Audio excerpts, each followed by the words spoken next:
मत्ती अध्याय 5। वह भीड़ को देखकर पहाड़ पर चढ़ गया और जब बैठ गया तो उसके चेले उसके पास आए और वह अपना मुँह खोलकर उन्हें यह उपदेश देने लगा। धन्य है वे जो मन के दीन हैं, क्योंकि स्वर्ग का राज्य उन्हीं का है। धन्य है वे जो शोक करते हैं, क्योंकि वे शान्ति पाएंगे। धन्य है वे जो नम्र हैं, क्योंकि वे पृथ्वी के अधिकारी होंगे। धन्य है वे जो धार्मिकता के भूखे और प्यासे हैं, क्योंकि वे तृप्त किए जाएंगे। धन्य है वे जो दयावंत हैं, क्योंकि उन पर दया की जाएगी।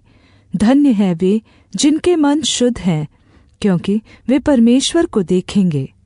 धन्य है वे जो मेल करवाने वाले हैं, क्योंकि वे परमेश्वर के पुत्र कहलाएंगे।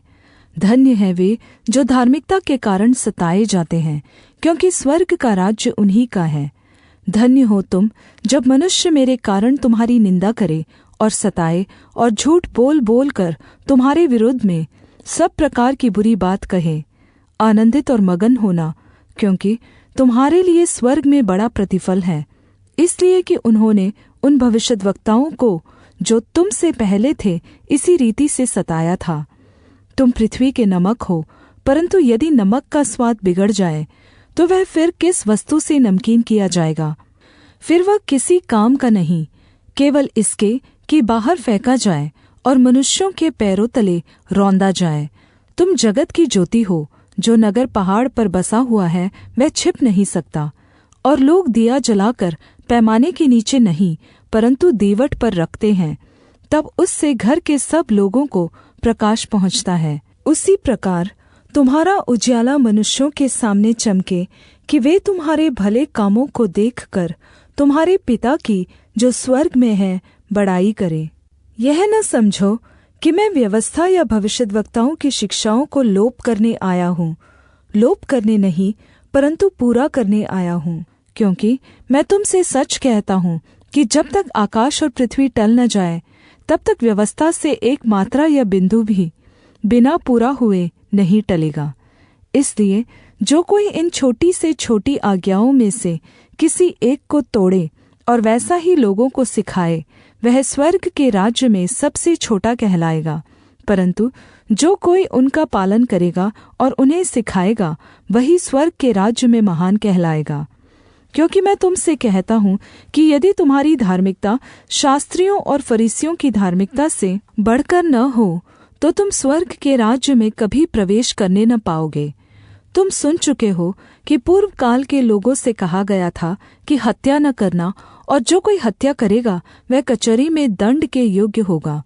परंतु मैं तुमसे यह कहता हूँ कि जो कोई अपने भाई पर क्रोध करेगा वह कचहरी में दंड के योग्य होगा, और जो कोई अपने भाई को निकम्मा कहेगा वह महासभा में दंड के योग्य होगा, और जो कोई कहे अरे मूर्ख, वह नरक की आग के दंड के योग्य होगा। इसलिए यदि तू अपनी भेंट वेदी पर लाए और वहाँ तू स्मरण करे कि मेरे भाई के मन में मेरी ओर से कुछ विरोध है, तो अपनी भेंट वहीं वेदी के सामने छोड़ दे और जाकर पहले अपने भाई से मेल मिलाप कर, और तब आकर अपनी भेंट चढ़ा। जब तक तू अपने मुद्दई के साथ मार्ग में है, उससे झटपट मेल मिलाप कर ले। कहीं ऐसा न हो कि मुद्दई तुझे न्यायाधीश को सौंपे और न्यायाधीश तुझे सिपाही को सौंप दे और तू बंदीगृह में डाल दिया जाए। मैं तुमसे सच कहता हूँ कि जब तक तू पाई पाई चुका न दे, तब तक वहाँ से छूटने न पाएगा। तुम सुन चुके हो कि कहा गया था व्यभिचार न करना, परंतु मैं तुमसे यह कहता हूँ कि जो कोई किसी स्त्री पर कुदृष्टि डाले, वह अपने मन में उससे व्यभिचार कर चुका। यदि तेरी दाहिनी आँख तुझे ठोकर खिलाए, तो उसे निकालकर अपने पास से फेंक दे, क्योंकि तेरे लिए यही भला है कि तेरे अंगों में से एक नाश हो जाए और तेरा सारा शरीर नरक में न डाला जाए। और यदि तेरा दाहिना हाथ तुझे ठोकर खिलाए, तो उसको काट कर अपने पास से फेंक दे, क्योंकि तेरे लिए यही भला है कि तेरे अंगों में से एक नाश हो जाए और तेरा सारा शरीर नरक में न डाला जाए। यह भी कहा गया था, जो कोई अपनी पत्नी को त्याग दे तो उसे त्यागपत्र दे, परन्तु मैं तुमसे यह कहता हूँ कि जो कोई अपनी पत्नी को व्यभिचार के सिवा किसी और कारण से तलाक दे, तो वह उससे व्यभिचार करवाता है, और जो कोई उस त्यागी हुई से विवाह करे, वह व्यभिचार करता है। फिर तुम सुन चुके हो कि पूर्व काल के लोगों से कहा गया था, झूठी शपथ न खाना, परन्तु परमेश्वर के लिए अपनी शपथ को पूरी करना। परन्तु मैं तुमसे यह कहता हूँ कि कभी शपथ न खाना, न तो स्वर्ग की, क्योंकि वह परमेश्वर का सिंहासन है, न धरती की, क्योंकि वह उसके पाँव की चौकी है, न यरूशलेम की, क्योंकि वह महाराजा का नगर है। अपने सिर की भी शपथ न खाना, क्योंकि तू एक बाल को भी न उजला न काला कर सकता है, परन्तु तुम्हारी बात हाँ की हाँ या नहीं की नहीं हो, क्योंकि जो कुछ इससे अधिक होता है वह बुराई से होता है।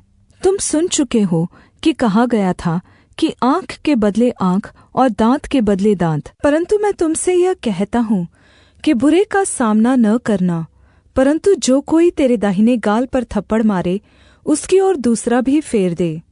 और यदि कोई तुझ पर मुकदमा करके तेरा कुर्ता लेना चाहे, तो उसे अंगरखा भी ले लेने दे। और जो कोई तुझे कोस भर बेगार में ले जाए, तो उसके साथ 2 कोस चला जा।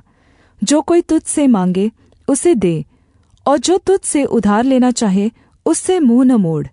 तुम सुन चुके हो कि कहा गया था कि अपने पड़ोसी से प्रेम रखना और अपने बैरी से बैर। परन्तु मैं तुमसे यह कहता हूँ कि अपने बैरियों से प्रेम रखो और अपने सताने वालों के लिए प्रार्थना करो, जिससे तुम अपने स्वर्गीय पिता की संतान ठहरोगे, क्योंकि वह भलों और बुरों दोनों पर अपना सूर्य उदय करता है और धर्मी और अधर्मी पर मेह बरसाता है। क्योंकि यदि तुम अपने प्रेम रखने वालों ही से प्रेम रखो, तो तुम्हारे लिए क्या लाभ होगा? क्या चुंगी लेने वाले भी ऐसा ही नहीं करते? और यदि तुम केवल अपने भाइयों को ही नमस्कार करो, तो कौन सा बड़ा काम करते हो? क्या अन्य जाति भी ऐसा नहीं करते? इसलिए चाहिए कि तुम सिद्ध बनो, जैसा तुम्हारा स्वर्गीय पिता सिद्ध है।